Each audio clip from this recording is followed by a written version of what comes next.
Vamos ver aí o primeiro mandamento.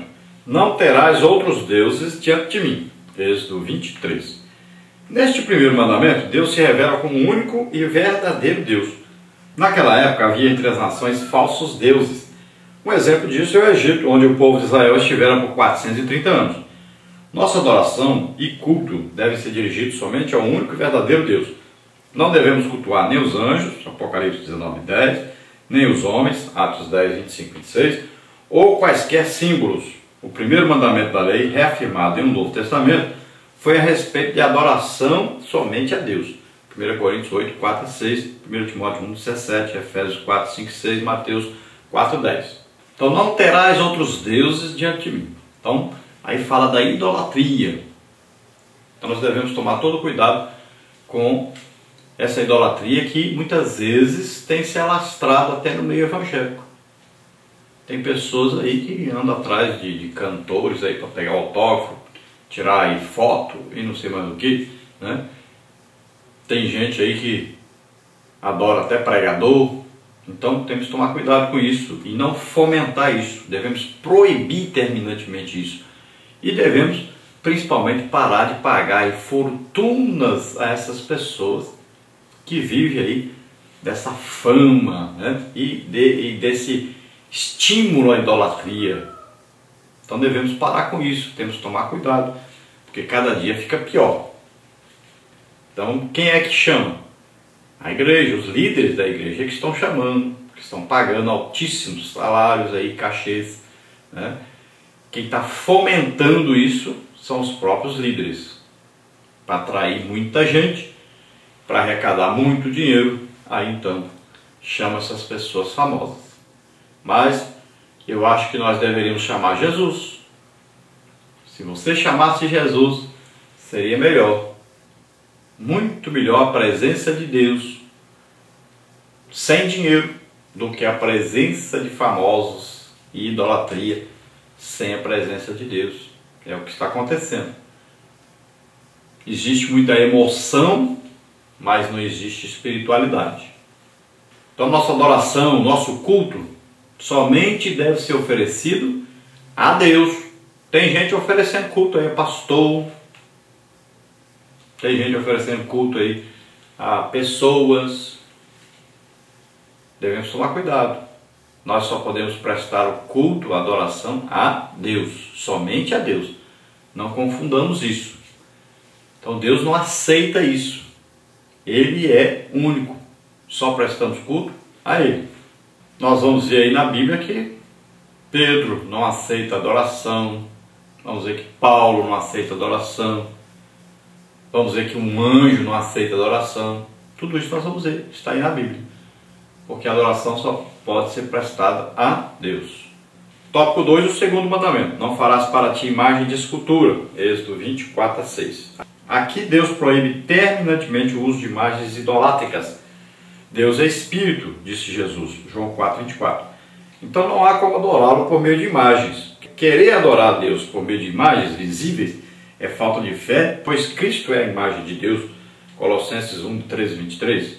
É abominação ao Senhor a idolatria, ou seja, ter ídolos e ser idólatra, Deuteronômio 7, 25. Na vida do crente, um ídolo é tudo o que ocupa o primeiro lugar em sua vida, em seu coração, em seu tempo e em sua vontade.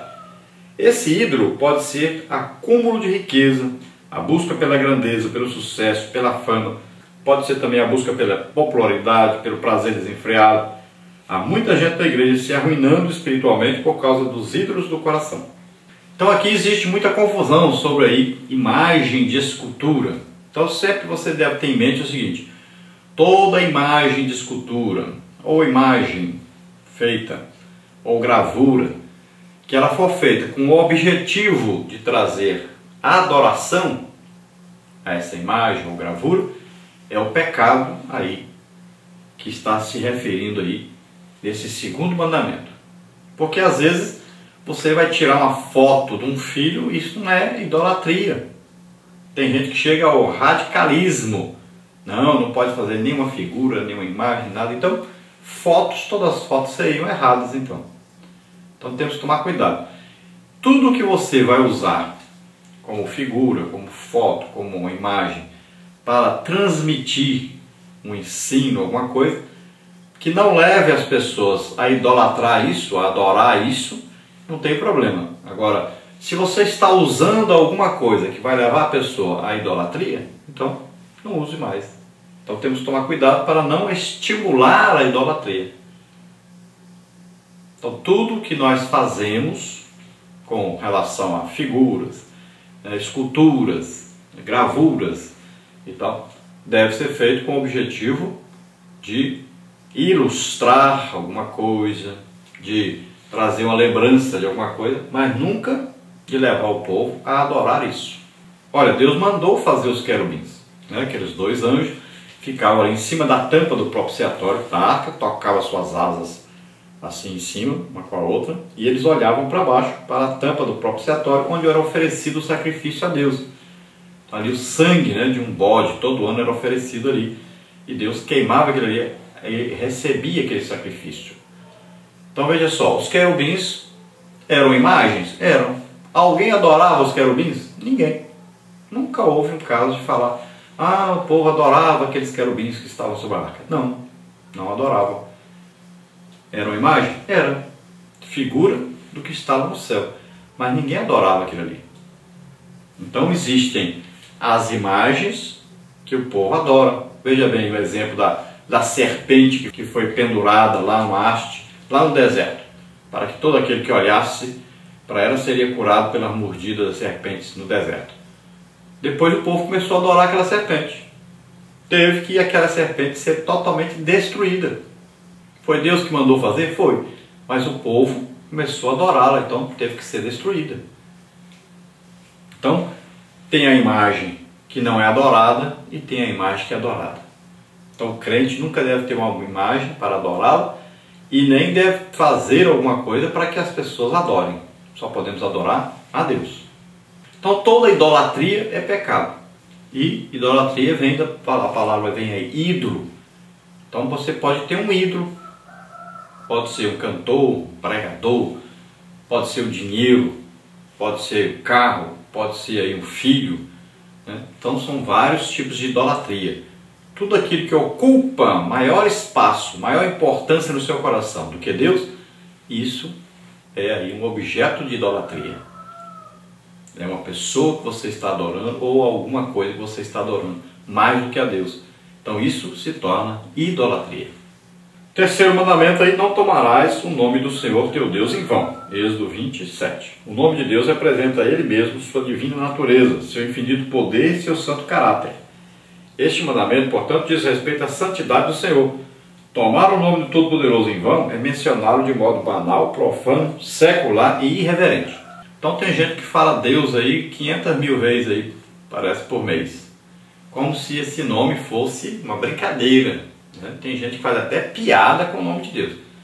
Então é um pecado tremendo e que muita gente se esquece disso. Tem muita gente também que fala alguma coisa dizendo que Deus é que mandou falar. Isso é um pecado também.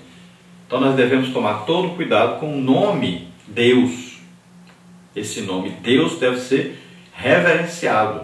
Deve sempre se referir a Deus mesmo. E nunca com aí, banalização. E nunca com brincadeira, porque o nome Deus se refere ao Todo-Poderoso, ao Santo, ao Maravilhoso, ao Senhor, né? Então nós devemos tomar todo cuidado para reverenciar esse nome Deus e procurarmos falar menos esse nome e sentirmos mais a presença desse Deus conosco. Então evitarmos aí o nome de Deus em vão, ou seja, sem necessidade, sem o devido respeito, sem o devido aí, reverência. Quarto mandamento. Lembra-te do dia de sábado para o santificar. Êxodo 20, de 8 a 11. O sábado era um dia de descanso e de adoração a Deus. O termo sábado vem do hebraico sabá, cessar, interromper. Em Gênesis 2:3 está escrito que Deus descansou, literalmente cessou, no sentido de alguém interromper o que estava fazendo. Então aqui é uma ordem de Deus aos israelitas para eles guardarem um dia. E tem então a referência aí no Gênesis, falando que Deus, na sua criação, não quer dizer que Deus parou de fazer, de trabalhar, de existir, nada disso. Deus parou a criação da terra, dos astros, né, dos homens, dos animais, de tudo. A criação terminou. Então Deus terminou de criar. Não quer dizer de cuidar, de estar presente, não. De criar todas as coisas. Então ele descansou no sétimo dia. E Deus disse para os israelitas separarem esse dia. E nesse dia, então, não deveriam trabalhar, deveriam dedicar exclusivamente esse dia a Deus. Agora tem gente que fala assim, vocês não guardam o sábado, vocês guardam o domingo. Não, nós não guardamos dia nenhum. Existe um dia na nossa cultura aí que ninguém precisa trabalhar. Então é um dia de folga. Então nós aproveitamos esse dia para nos dedicarmos a Deus. Porque nós não podemos de repente ficar nos justificando pela guarda de um dia. Senão nós vamos ficar igual esse povo que adora mais o sábado do que a Deus. Porque para você guardar o domingo, você deveria então nesse dia não fazer nada. Não podia nem acender fogo, né? Não podia produzir energia nenhuma. Então, para você não transgredir o que você mesmo inventou, esquece esse negócio de guardar um dia, tá? Porque no Novo Testamento não existe essa ordem para se guardar um dia. Os discípulos, né, os primeiros discípulos, o que eles faziam? Se reuniam no domingo, porque comemoravam o dia que Jesus ressuscitou. Mas lá não está escrito, era obrigado a guardar o dia de domingo. Não existe isso. Então não fique com isso na cabeça, porque senão você daqui a pouco vai se justificar porque guarda o domingo. Não, eu sou melhor do que os outros, eu sou mais santo, eu mereço de Deus as coisas porque eu guardo o domingo, guardo um dia. Então cuidado com isso. Ninguém se justifica diante de Deus. Ninguém se justifica porque faz alguma coisa. Nós somos salvos pela graça de Deus, sem merecimento. Então a expressão lembra-te, usada pelo autor do versículo 8, indica que o sábado já fora dado por Deus no princípio e que já era observado para descanso do trabalho e adoração a Deus. Gênesis 2, de 1 a 3, Êxodo 20, 10. É importante ressaltar que em o Novo Testamento não há um só versículo que ordene a guarda do sábado como dia fixo santificado para descanso e adoração ao Senhor. O sábado foi dado como um sinal do pacto do Sinai entre Deus e Israel. Assim o sábado assinala a Israel como o povo especial de Deus. Êxodo 31, 12, 13, 17, Ezequiel 20, 10 a 12. A respeito dos demais mandamentos, não está dito que eles são sinais. Para nós, o princípio que permanece é um dia de descanso na semana, para nosso benefício físico e espiritual. Marcos 2, 27 e 28. Nós cristãos observamos o domingo como dia de culto, pois Cristo ressuscitou no primeiro dia da semana. Lucas 24, de 1 a 3. Então veja só, não existe uma norma, um mandamento mandando guardar um sábado ou domingo, nada disso para nós. Agora, entre Deus e Israel, eles deveriam guardar o sábado como um sinal que eles estavam em aliança com Deus. Era um povo separado e que deveria seguir várias normas. Assim como as 4 festas que eles celebravam durante o ano, eles deveriam permanecer. Foi uma ordem dada exclusivamente para eles. Então o tratamento de Deus com Israel é um. O tratamento de Deus para conosco é um outro tratamento. E não existe então no Novo Testamento nenhuma ordem de Jesus ou dos apóstolos, nenhuma, para guardarmos o sábado ou guardarmos algum outro dia. Não existe. Veja bem o primeiro concílio da igreja, né, a primeira reunião para se discutir a respeito de normas para a igreja. Lá foi discutido e resolvido o quê? Não tomar sangue, não comer com a carne sufocada, né? Evitar a prostituição. Não tem nada falando de guardar dia ali. Eu, assim que me converti, eu tive esse problema de achar que eu deveria guardar o sábado. E eu fui orar e perguntar isso a Jesus. E ele me respondeu o seguinte: olha lá Mateus capítulo 11,